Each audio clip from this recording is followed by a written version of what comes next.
결혼 10년 차, 우리 부부의 일상은 잔잔한 호수처럼 평온했다. 아침이면 채린이 준비한 커피 한 잔을 마시고 출근하고, 퇴근 후엔 소민이의 학교 이야기를 들으며 저녁을 먹는 단조로운 패턴이 반복됐다. 누군가는 지루하다고 할지 모르지만 그 평온함이 내겐 삶의 안정감이었다. 변화는 작년 가을부터 서서히 시작됐다. 온라인 쇼핑몰을 운영하는 채린이 갑자기 건강에 관심을 보이기 시작했다. 처음에는 유튜브 홈트 영상을 따라하는 정도였지만 곧 본격적으로 헬스장을 등록했다고 했다. 회사 업무로 스트레스를 많이 받았던 터라 나는 그저 건강을 위한 변화라고 반겼다. 운동하면 피부도 좋아지고 몸매도 좋아진대. 우리 나이에 건강관리 안 하면 나중에 다 병으로 돌아오는 거래. 채린의 설명에 나는 고개를 끄덕였다. 40을 앞둔 나이에 건강관리는 필수였고 오히려 내가 따라해야 하나 생각했을 정도다. 하지만 IT 회사 팀장으로 일하다 보니 야근이 잦아 운동은 언제나 다음 해로 미뤄지는 과제였다. 첫 변화는 채린의 옷장에서 시작됐다. 헬스장에 다니기 시작한 지 한 달쯤 지났을 때 선명한 형광색 운동복들이 옷장을 채우기 시작했다. 처음에는 실용적인 검정색이나 회색 위주였지만 점차 화려한 디자인과 색상의 옷들로 바뀌어 갔다. 거울 앞에서 보내는 시간도 눈에 띄게 늘어났다. 소민이가 내 무릎 위에 앉아 동화책을 읽던 어느 저녁, 채리는 새로 구매한 운동복을 입고 싱긋 웃으며 물었다. 어때? 괜찮아 보여? 소민이가 먼저 반응했다. 엄마 예뻐. 근데 또 새로 샀어. 지난주에도 택배 왔잖아. 채리는 딸의 말에 당황하는 듯했지만 이내 웃음을 지었다. 엄마는 운동할 때 예쁜 옷 입으면 더 열심히 하게 되거든. 일종의 동기부여? 나는 무심코 마당에 쌓인 택배 상자들을 떠올렸다. 운동을 시작한 이후 채린의 쇼핑은 운동복뿐 아니라 단백질 보충제, 피트니스 시계, 근육 마사지기 등으로 확장됐다. 온라인 쇼핑몰을 운영하는 그녀가 쇼핑을 즐기는 건 자연스러운 일이었지만 최근의 소비 패턴은 분명 달라진 점이 있었다. 몇 주 후부터는 귀가 시간도 늦어지기 시작했다. 처음에는 일주일에 3번, 저녁 8시까지였던 운동이 어느새 매일 밤 10시까지로 늘어났다. 거실 시계의 초침 소리가 유난히 크게 들리는 밤이 많아졌다. 소민이를 재운 후 혼자 식탁에 앉아 찬밥을 데워 먹는 저녁도 잦아졌다. 헬스 끝나고 PT 회원들끼리 단백질 쉐이크 마시는 시간이 있거든. 운동 효과 높이려면 그 골든타임을 놓치면 안 된대. 그런 채린의 설명을 들으며 고개를 끄덕였지만 문득 방금 샤워를 마친 그녀에게서 나는 낯선 향수 냄새가 코끝을 스쳤다. 언제부터인가 채린은 집에 돌아오면 바로 샤워부터 했다. 운동으로 땀을 흘렸으니 당연한 일이었지만 샤워 후에도 남아있는 그 향기는 분명 예전에 채린에게서 맡아본 적 없는 것이었다. 스마트워치 알림이 울릴 때마다 채린은 미소를 지으며 화면을 확인했다. 전에는 업무 메시지에도 인상을 쓰던 그녀가 요즘은 핸드폰을 손에서 놓지 않았다. 종종 식사 중에도 메시지를 확인하고는 웃음을 감추지 못했다. 무심코 물어본 적이 있다. 요즘 문자 많이 오네? 채린은 당황한 듯 핸드폰을 내려놓으며 대답했다. 아, 헬스장 단체 채팅방. 트레이너가 식단이랑 운동 일정 공유해주거든. 그 순간 거실 벽시계의 유리에 미세한 금이 간 것이 눈에 들어왔다. 언제부터 저랬던 걸까? 매일 보는 시계인데 금이 간 것을 미처 몰랐다니. 그 작은 균열처럼 우리 일상에도 언제부터인가 미세한 틈이 생기고 있었는지도 모른다. 소민이의 행동도 미묘하게 달라졌다. 예전에는 잠들기 전 동화책을 읽어달라고 채린을 찾았지만 요즘은 자연스레 내게 책을 내밀었다. 학교 숙제도 예전엔 엄마에게 도움을 청했지만 이제는 내게 먼저 묻기 시작했다. 어느 날 저녁 소민이가 문득 내게 물었다. 아빠, 엄마는 왜 매일 헬스장에 가? 아이의 질문에 나는 잠시 말을 잃었다. 9살 소민이의 눈빛은 내가 생각했던 것보다 더 많은 것을 보고 있었다. 아이의 그림 봉책에는 가족 그림이 그려져 있었는데 엄마는 집과 멀리 떨어진 곳에 홀로 서 있었다. 헬스장에 다니기 시작한 지 2달이 지났을 때 채린의 스마트폰에서 새로운 앱을 발견했다. PT 러가는 운동 기록 앱이었는데 화면 속 트레이너의 얼굴이 눈에 들어왔다. 다부진 체격에 환한 미소를 짓고 있는 젊은 남성의 프로필 사진이었다. 그 아래 이슈 트레이너와 함께한 30일이라는 문구가 보였다. 그날 밤 나는 오랜만에 잠을 설쳤다. 회사 업무로 머리가 복잡하다고 스스로를 설득하려 했지만 가슴 한구석의 불안감은 쉽게 가라앉지 않았다. 창밖으로 보이는 떨어지는 낙엽처럼 무언가가 서서히 내 손에서 미끄러져 내리고 있다는 느낌이 들었다. 주말, 평소와 다름없이 채리는 헬스장으로 향했다. 소민이와 나는 집에 남아 레고를 조립하고 있었다. 문득 딸아이가 말했다. 아빠, 나도 엄마 헬스장에 가볼래. 거기 키즈존도 있대. 소민이의 말에 나는 묘한 긴장감을 느꼈다. 마음 한구석에서는 그곳에 가서 직접 확인하고 싶다는 충동이 일었지만 동시에 알고 싶지 않다는 두려움도 있었다. 딸아이의 맑은 눈동자를 바라보며 미소 지었다. 그래, 다음 주에 같이 가보자. 그 순간 식탁 위에 놓인 체린의 운동 가방에서 핸드폰 알림음이 울렸다. 무심코 시선을 돌리니 화면에 메시지 일부가 보였다. 시우쌤, 오늘은 특별한 프로그램으로 준비했어요. 기대하셔도 좋아요. 창문에 비친 내 얼굴이 낯설게 느껴졌다. 결혼 10년 차에 접어든 39세의 가장, IT 회사 팀장이라는 타이틀 뒤에 숨겨진 불안한 남편의 얼굴이었다. 소민이는 여전히 레고를 조립하고 있었지만 나는 그 자리에 얼어붙은 채 앞으로 다가올 변화를 직감했다. 의심의 씨앗은 작은 틈새를 타고 자라나는 법이다. 그 싹이 내 마음에 뿌리내리기 시작한 건 체린의 인스타그램을 우연히 들여다보면서였다. 소민이에게 줄 생일 선물을 고르던 중 체린의 계정에 새로운 사진들이 올라온 것을 발견했다. 이전까지는 주로 쇼핑몰 상품이나 소민이와의 일상이 대부분이었는데 최근에는 헬스장에서 찍은 사진들로 채워져 있었다. 사진 속 체린은 낯설 만큼 달라져 있었다. 운동으로 다듬어진 몸매를 자랑하듯 당당하게 포즈를 취하고 있었고 얼굴에는 오랜만에 보는 생기가 돌았다. 그 자체로는 반가운 변화였지만 사진들 사이에 자주 등장하는 젊은 남성의 존재가 내 시선을 사로잡았다. 댓글에 달린 시우쌤 덕분이에요라는 체린의 답변이 마음 한구석을 불편하게 만들었다. 어느 주말 회사 동료들과의 모임에서 술잔이 오가던 중이었다. 대리 하나가 불쑥 물었다. 팀장님, 사모님 요즘 헬스 열심히 하신다면서요? 우리 와이프도 그 헬스장 다니는데 사모님이랑 PT 트레이너 분이랑 친하다고 하더라고요. 젊고 잘생긴 트레이너라고. 동료의 말에 다른 사람들이 키득거렸지만 나는 웃음을 짓지 못했다. 그저 술잔만 말없이 들이켰다. 집으로 돌아오는 택시 안에서 핸드폰을 꺼내 헬스장 이름을 검색했다. 리뷰란에는 이시우 트레이너 최고라는 댓글이 즐비했고 그중 하나는 체린이 남긴 것이었다. 다음 날 아침 체린은 평소보다 일찍 일어나 화장에 공을 들였다. 소민이가 학교에 간 후 나는 출근 준비를 하는 척하며 물었다. 요즘 헬스장 트레이너랑 많이 친해졌나 봐. 체린의 손이 화장품을 떨어뜨릴 뻔했다. 미세하게 떨리는 목소리로 대답했다.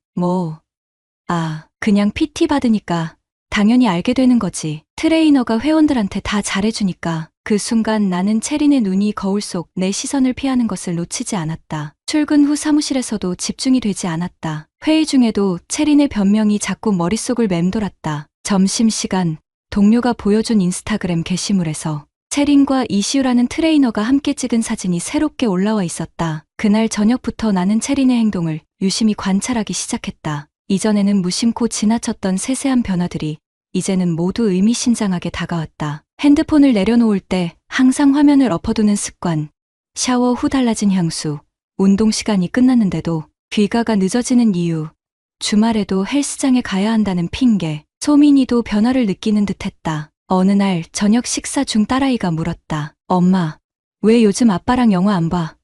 전에는 토요일마다 같이 봤잖아. 체리는 당황한 듯 소민이의 머리를 쓰다듬으며 웃어넘겼다. 엄마가 요즘 운동하느라 좀 바빠서 그래. 곧 같이 볼게. 소민이는 더는 말하지 않았지만 아이의 눈빛에서 어른스러운 의심을 읽을 수 있었다. 9살이지만 이미 집안의 분위기 변화를 감지하고 있었다. 며칠 후 체린의 핸드폰이 잠깐 자리에 남겨져 있는 것을 발견했다. 평소라면 절대 내려놓지 않던 것이었다. 망설임 끝에 손을 뻗었다. 비밀번호를 입력하자 화면이 열렸다. 예전에는 소민이의 생일이었던 비밀번호가 이제는 0931로 바뀌어 있었다. 트레이너의 생일인지 다른 의미가 있는 숫자인지는 알 수 없었지만 그 변화 자체가 의미심장했다. 메시지함으로 들어가자 시우라는 이름의 대화방이 상단에 고정되어 있었다. 손가락이 떨렸다. 대화 내용을 열어보려는 순간 현관문 열리는 소리가 들렸다. 급하게 핸드폰을 제자리에 놓고 신문을 집어들었다. 체린이 잊어버린 가방을 찾으러 돌아온 것이었다. 그날 밤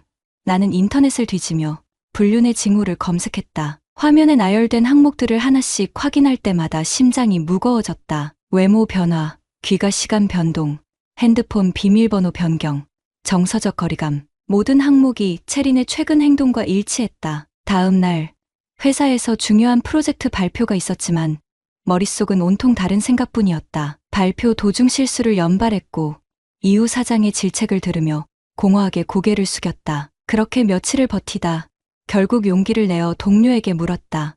혹시 와이프가 말한 그 헬스장 트레이너 뭐라고 했지? 이시우요? 아, 진짜 인기 많더라고요. 여자 회원들 사이에서 특히 동료의 말에 가슴이 철렁 내려앉았다. 그날 집에 돌아와 보니 체리는 또 헬스장에 가고 없었다. 혼자 저녁을 먹던 소민이가 말했다. 아빠, 엄마한테 물어봤어. 왜 매일 헬스장에 가냐고. 그랬더니 엄마가 울었어. 아이의 말에 갑자기 분노가 치밀었다. 단순한 의심이 아니라 확신으로 변하는 순간이었다. 그날 밤 늦게 귀가한 체리는 평소보다 더 조용했다. 뭔가 말하고 싶은 듯 입을 여러 번 열었다가 다물었다. 다음 날 나는 체린의 SNS 계정을 다시 확인했다. 새로운 댓글들이 눈에 들어왔다. 시우가 올린 사진 아래 체린이 하트 이모티콘과 함께 남긴 댓글, 그리고 그에 대한 시우의 답글, 그들만의 암호 같은 대화가 진행되고 있었다. 소민이의 그림 공책에는 새로운 그림이 그려져 있었다. 세 식구가 함께 있던 예전 그림과 달리 이번에는 아빠와 딸만 손을 잡고 있고 엄마는 멀리 다른 사람과 함께 서 있는 모습이었다. 가슴이 찢어지는 듯한 통증이 밀려왔다. 그때 체린의 핸드폰에서 메시지 알림이 울렸다. 화면에 시우의 이름과 함께 메시지 일부가 보였다. 오늘 수업 후에 그 카페에서 만나자. 할 얘기가 있어. 내 손에 쥐고 있던 유리컵이 바닥에 떨어져 산산조각 났다. 마치 내 마음처럼. 이제는 확인해야 할 때였다. 더는 피할 수 없는 진실과 마주해야 했다. 소민이를 어머니께 맡기고 나는 그날 저녁 체린이 다니는 헬스장으로 향했다. 주차장에 차를 세우고 잠시 망설였다. 안으로 들어가면 돌이킬 수 없는 무언가와 마주하게 될 것임을 직감했다. 하지만 이미 내 마음속에는 균열이 깊게 패어 있었고 그 상처는 매일 밤 나를 괴롭혔다. 진실이 아무리 고통스러워도 불확실한 의심 속에서 살아가는 것보다는 나을 것이라 생각했다. 심호흡을 한번 크게 하고 헬스장 입구를 향해 걸어갔다. 유리문 너머로 운동기구들과 사람들이 보였다. 그리고 한쪽 구석, 개인 트레이닝 공간에서 웃음을 나누고 있는 두 사람의 모습이 눈에 들어왔다. 체린과 아마도 이시우의 젊은 트레이너. 그들 사이의 거리는 단순한 트레이너와 회원 관계라고 하기에는 너무 가까웠다. 시우의 손이 체린의 허리에 머무르는 시간이 길었고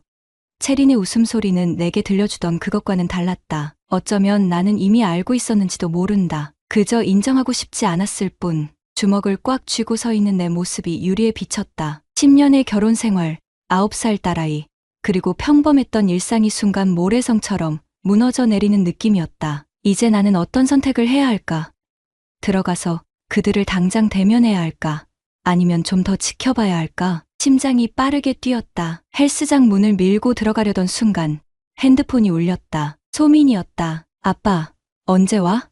숙제 도와주기로 했잖아. 딸의 목소리에 잠시 정신이 번쩍 들었다. 손을 떨며 답했다. 그래, 금방 갈게. 문을 밀지 않고 뒤돌아섰다. 오늘은 아니다. 아직은. 소민이를 위해서라도 더 확실한 증거가 필요했다. 단순한 의심만으로 우리 가족을 흔들 수는 없었다. 하지만 내 안의 의심은 이제 확신에 가까웠고 그 사실을 인정하는 순간 무너질 것들을 생각하자 발걸음이 무거워졌다. 의심이 확신으로 바뀌는 데는 그리 오랜 시간이 걸리지 않았다. 헬스장 앞에서 목격한 장면 이후 나는 마치 탐정이라도 된 것처럼 증거를 찾아 나섰다. 이성적인 판단력으로 유명한 IT 팀장이 아내를 미행하고 핸드폰을 몰래 확인하는 남편으로 변해버린 현실이 씁쓸했지만 진실을 확인하지 않고는 더 이상 일상을 유지할 수 없었다. 체린의 귀가 시간이 더욱 늦어진 어느 저녁 나는 마침내 결심했다. 소민이를 일찍 재운 후 체린의 노트북을 열었다. 쇼핑몰 운영을 위해 항상 거실에 두는 노트북이었다. 비밀번호는 우리 결혼기념일이었는데 다행히 아직 변경되지 않았다. 화면이 켜지자 제일 먼저 확인한 건 브라우저 기록이었다. 최근 검색어 중 이혼 절차와 재산분할 같은 단어들이 눈에 들어왔다. 가슴이 무너져 내렸다. 이메일함으로 들어가니 헬스플러스 앱에서 온 알림 메일들이 쌓여 있었다. 그중 하나를 열어보았다. 이시우 트레이너와의 개인 트레이닝 일정 변경 안내. 다음 날 오후 2시에서 점심 12시로 변경되었다는 내용이었다. 체린이 쇼핑몰 운영으로 바쁘다며 점심시간에는 절대 외출하지 않는다고 했던 말이 떠올랐다. 더 결정적인 증거는 메신저 대화였다. 화면을 스크롤하다 시우쌤이라는 이름의 대화방을 발견했다. 손가락이 떨렸다. 열어야 할까?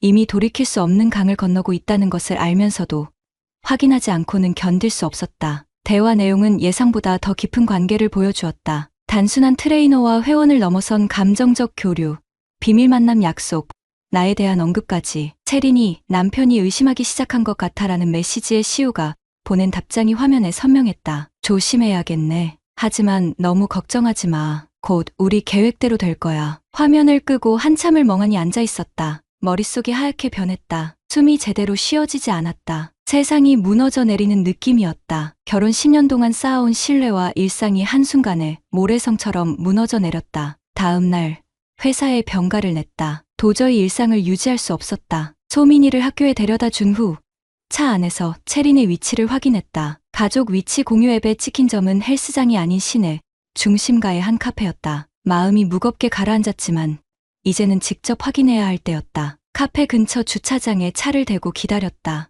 20분쯤 지났을 때 채린이 카페에서 나왔다. 뒤이어 나온 사람은 역시 시우였다. 그들은 잠시 이야기를 나누더니 채린이 먼저 떠났고 시우는 반대 방향으로 걸어갔다. 내 심장은 돌처럼 무거워졌다. 채린의 차를 따라가기 시작했다. 몇 번의 신호등을 지나 그녀의 차는 호텔 앞에 멈췄다. 잠시 후 시우가 택시에서 내려 그곳에 합류했다. 나는 차 안에서 움직일 수 없었다. 손가락 마디가 하얗게 변할 정도로 핸들을 움켜쥐었다. 그날 오후 소민이의 학교 앞에서 기다리며 나는 계속해서 채린의 거짓말을 떠올렸다. 쇼핑몰 업무로 바쁘다며 점심시간에는 절대 나갈 수 없다던 말. 운동이 끝난 후에는 항상 집으로 바로 온다던 약속들. 정말 내가 그렇게 눈이 멀어 있었던 걸까? 소민이가 반가운 얼굴로 뛰어나왔다. 아이를 꼭 안아주며 문득 깨달았다. 이 모든 혼란 속에서도 소민이만큼은 지켜야 했다. 아이가 상처받지 않게 해야 했다. 하지만 어떻게? 이미 균열이 생긴 결혼 생활을 어떻게 지속할 수 있을까? 아빠, 오늘 왜 회사 안 갔어? 소민이의 질문에 말문이 막혔다. 거짓말을 하고 싶지 않았다. 하지만 진실을 말할 수도 없었다. 아빠가 좀 피곤해서 오늘은 내랑 시간을 보내고 싶어서 그래. 소민이는 고개를 갸웃하더니 금세 웃음을 되찾았다. 집으로 가는 길, 아이는 학교에서 있었던 일을 신나게 이야기했지만 내 머릿속은 온통 오늘 목격한 장면들로 가득했다. 저녁이 되어도 채리는 돌아오지 않았다. 소민이에게는 엄마가 쇼핑몰 일로 늦는다고 말해두었다. 아이를 재운 후 거실에 앉아 핸드폰을 들여다보았다. 채린에게 연락을 해볼까 망설이다가 대신 헬스장 CCTV 영상을 확인할 방법을 찾아보기 시작했다. IT 회사에서 일하며 익힌 기술 덕분에 헬스장의 보안 시스템에 접근하는 건 생각보다 어렵지 않았다. 내부 직원용 페이지의 로그인 정보를 우회하여 CCTV 영상 저장소로 들어갔다. 법적으로 문제가 될 수 있다는 것을 알면서도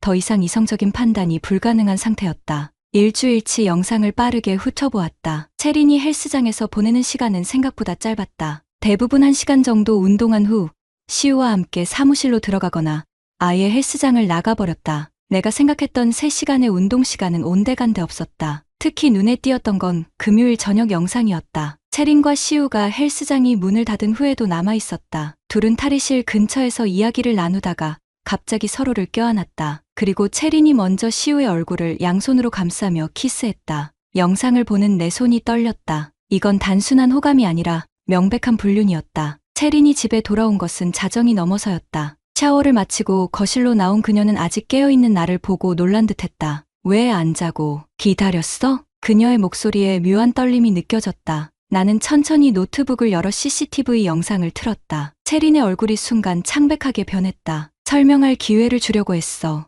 내가 먼저 이야기해주길 바랐어. 내 목소리가 떨렸다. 분노와 슬픔, 배신감이 뒤섞인 감정이 치밀어 올랐다. 채린은 한동안 말을 잇지 못했다. 이내 그녀의 눈에서 눈물이 흘러내렸다. 미안해. 정말 미안해. 나도 어떻게 된 건지 모르겠어. 처음에는 그냥 그녀의 변명은 귀에 들어오지 않았다. 수많은 질문이 머릿속을 맴돌았다. 언제부터였는지, 왜 그랬는지, 우리 가정은 어떻게 되는 건지. 하지만 그 어떤 대답도 지금의 상처를 치유할 수 없을 것 같았다. 소민이는 어떻게 할 거야?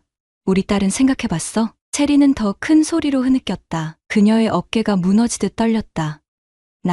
난 너희를 잃고 싶지 않아. 실수였어. 정말 바보 같은 실수였어. 나는 무거운 침묵 속에서 그녀를 바라보았다. 10년 동안 사랑했던 사람, 내 딸의 어머니, 삶의 동반자라고 믿었던 사람. 지금 그녀는 전혀 다른 사람처럼 느껴졌다. 잠시 시간이 필요해. 그것이 그날 밤 내가 할 수 있는 유일한 말이었다. 소파에 이불을 펴고 누웠지만 밤새 잠을 이루지 못했다. 머릿속으로는 가족의 미래에 대한 가능성들이 끊임없이 스쳐 지나갔다. 이혼, 용서, 새로운 시작. 그 어떤 선택도 쉽지 않았다. 다음 날 아침, 소민이가 내 옆에 와서 꼭 안겼다. 아이의 눈에는 어딘가 모르게 불안함이 어려 있었다. 아빠, 엄마랑 싸웠어? 단순한 질문이었지만 가슴을 찌르는 듯했다. 아이의 눈을 마주보며 억지로 미소를 지었다. 어른들은 가끔 의견이 달라서 이야기를 나눠야 할 때가 있어. 걱정하지 마. 소민이의 표정에서 안심한 기색이 보이지 않았다. 아이는 이미 무언가 달라졌다는 것을 감지하고 있었다. 체리는 그날 오전 내내 전화를 걸어왔다. 받지 않았다. 마음의 정리가 필요했다. 점심시간, 그녀가 회사로 찾아왔다. 눈이 붓고 얼굴이 창백했다. 주차장에서 마주친 우리는 잠시 말없이 서로를 바라보았다. 시간을 달라고 했잖아. 나의 차가운 목소리에 체리는 고개를 숙였다. 알아. 하지만 너무 불안해서 어떻게 해야 할지 모르겠어. 우리 가족을 지키고 싶어. 그녀의 말에 쓴웃음이 나왔다. 가족을 지키고 싶다면 애초에 이런 일을 저지르지 않았을 것이다. 하지만 그 말을 입 밖으로 꺼내지는 않았다. 소민이를 위해서라도 일단은 평소처럼 지내자. 그동안 나는 생각할 시간이 필요해. 체리는 희미하게 고개를 끄덕였다. 회사로 돌아가는 내내 가슴 속 무언가가 무너져 내리는 소리가 들리는 듯했다. 이제 어떤 선택을 해야 할까? 가정을 지키는 것과 내 존엄성 사이에서 나는 어떤 길을 택해야 하는가? 일주일간의 냉전이 이어졌다. 소민이 앞에서는 평소와 다름없이 행동하려 노력했지만 방문이 닫히면 우리의 대화는 단절되었다. 체리는 여러 번 대화를 시도했지만 내 마음은 여전히 얼어붙어 있었다. 밤마다 소파에 누워 천장을 바라보며 생각했다. 우리의 10년이 어떻게 이렇게 무너질 수 있었는지. 주말이 다가오고 있었다. 소민이의 학교에서 부모 참관 수업이 있는 날이었다. 평소라면 기다려지는 날이었겠지만 지금은 그저 서로 모른 척해야 하는 또 다른 무대일 뿐이었다. 아침부터 체리는 평소보다 더 신경 써서 옷을 고르고 화장을 했다. 소민이 역시 제일 좋아하는 원피스를 꺼내 입었다. 소민이의 학교 앞에 도착했을 때 주차장에는 이미 많은 학부모들이 모여 있었다. 아내의 팔짱을 끼고 다정하게 웃는 다른 부부들을 바라보는 것이 갑자기 견디기 힘들어졌다. 체린도 내 생각을 읽은 듯 잠시 멈칫했지만 소민이가 우리의 손을 잡아 끌며 교실로 향했다. 엄마, 아빠, 빨리 와. 내 차리 보여줄게. 소민이의 밝은 목소리에 순간 죄책감이 밀려왔다. 어떤 선택을 하든 이 아이에게 상처가 될 것이란 생각에 가슴이 무거워졌다. 수업이 시작되고 선생님은 부모와 아이가 함께하는 활동을 제안했다. 가족 그림을 그려보는 시간이었다. 소민이는 열심히 종이에 세 사람의 모습을 그리기 시작했다. 붉은색 하트를 그리고 그 안에 우리 가족을 담았다. 모두 손을 잡고 웃고 있었다. 현실과는 너무도 다른 모습이었다. 우리 가족은 세상에서 제일 행복해요. 소민이가 그림을 들어 올리며 자랑스럽게 말했다. 옆자리 친구 어머니가 웃으며 체린에게 속삭였다. 부러워요. 남편분이 정말 가정적이시네요. 요즘 같은 세상에 찾기 힘든데. 그 말에 체린의 얼굴이 굳었다. 나 역시 불편한 미소를 지었다. 그때였다. 교실 문이 열리고 누군가 들어오는 소리가 들렸다. 고개를 돌려보니 시우였다. 헬스장의 그 트레이너가 교실에 들어선 것이다. 죄송합니다.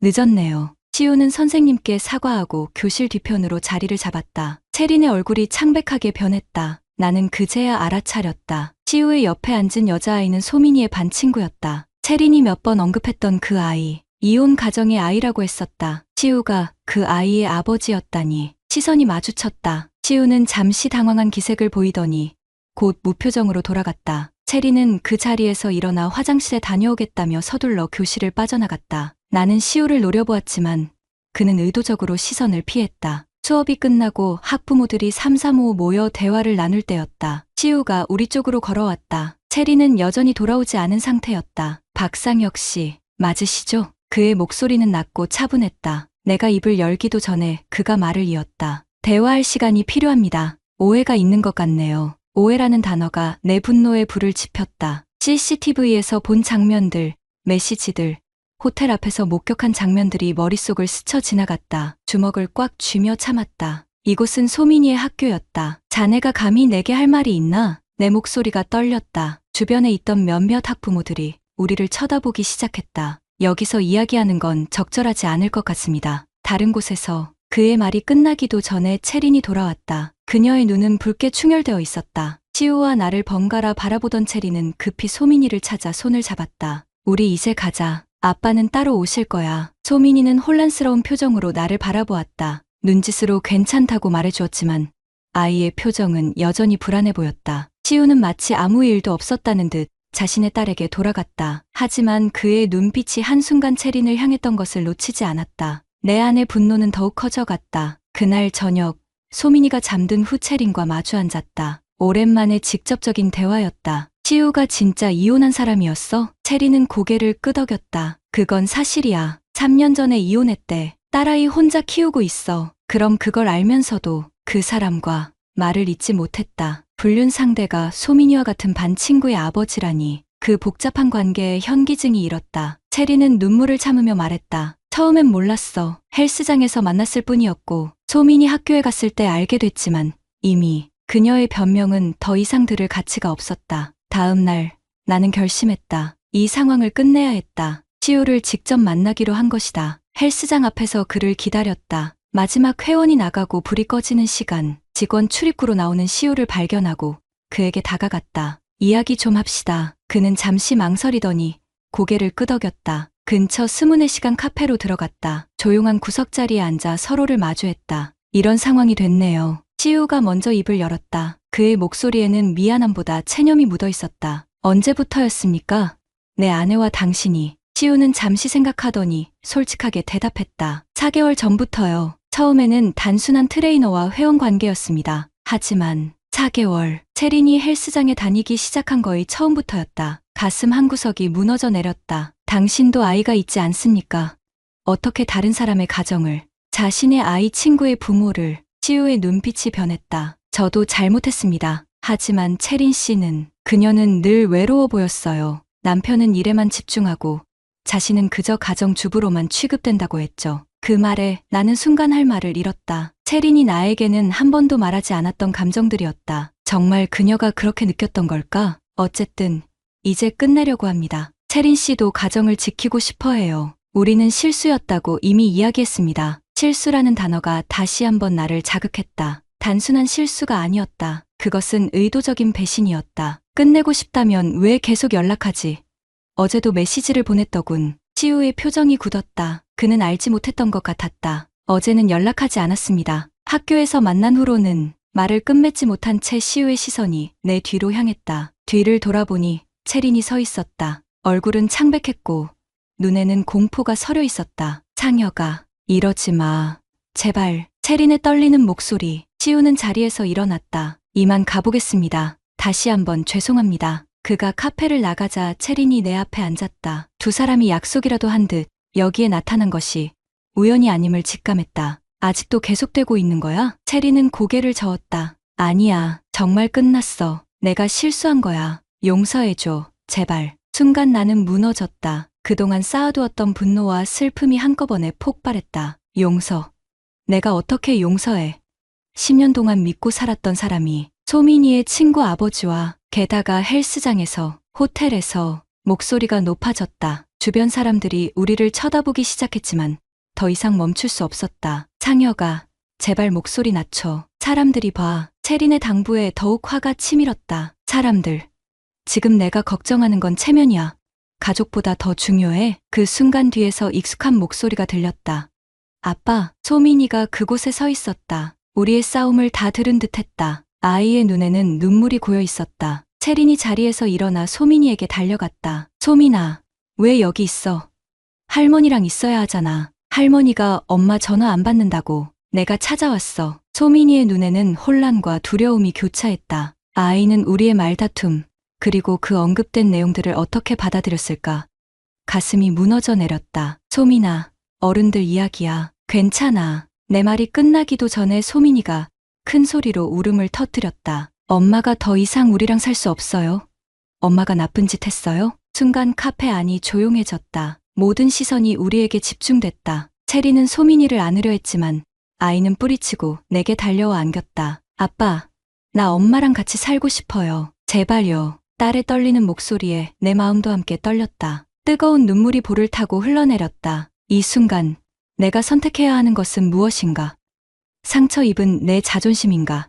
아니면 소민이의 행복인가? 채리는 무릎을 꿇고 소민이에게 손을 내밀었다. 그녀의 얼굴에는 진심 어린 후회와 절박함이 보였다. 이것이 연기일까? 진심일까? 그녀는 정말 바뀔 수 있을까? 카페를 나서는 우리 셋의 뒷모습이 유리창에 비쳤다. 소민이는 우리 양쪽 손을 꼭 쥐고 있었지만 채린과 나 사이의 거리는 여전히 멀게만 느껴졌다. 이 거리는 앞으로 좁혀질 수 있을까? 아니면 더 벌어지게 될까? 그 대답은 아직 알 수 없었다. 카페에서의 그날 이후 2달이 흘렀다. 계절은 가을에서 겨울로 접어들었고 창밖의 나뭇가지들은 모두 앙상해졌다. 우리 가정의 상황도 그 나뭇가지처럼 민낯을 드러냈다. 채리는 헬스장을 그만두었고 소민이가 다니는 학교에도 더 이상 나타나지 않았다. 시우 역시 자신의 딸을 다른 반으로 옮겼다고 들었다. 겉으로 보기에는 모든 것이 제자리로 돌아온 듯했다. 하지만 상처는 여전히 남아있었다. 밤마다 소파에서 잠을 청하던 나는 이제 침실로 돌아왔지만 채린과 나 사이에는 보이지 않는 벽이 존재했다. 우리는 각자의 자리에서 등을 돌린 채 잠들었고 아침이면 무언의 합의처럼 평범한 일상을 연기했다. 소민이를 위한 가면극이었다. 그런 어느 날 아침 식탁에 앉아 커피를 마시고 있을 때 채린이 조심스럽게 내게 다가왔다. 그녀의 손에는 봉투 하나가 들려 있었다. 이걸 읽어줬으면 해. 처음에는 이혼 합의서라도 되는 건가 싶었다. 봉투를 열어보니 손글씨로 빼곡히 채워진 편지였다. 채린의 글씨체였다. 그녀는 내가 읽는 동안 자리를 비켜주었다. 편지에는 모든 것이 담겨 있었다. 언제부터 마음이 흔들리기 시작했는지,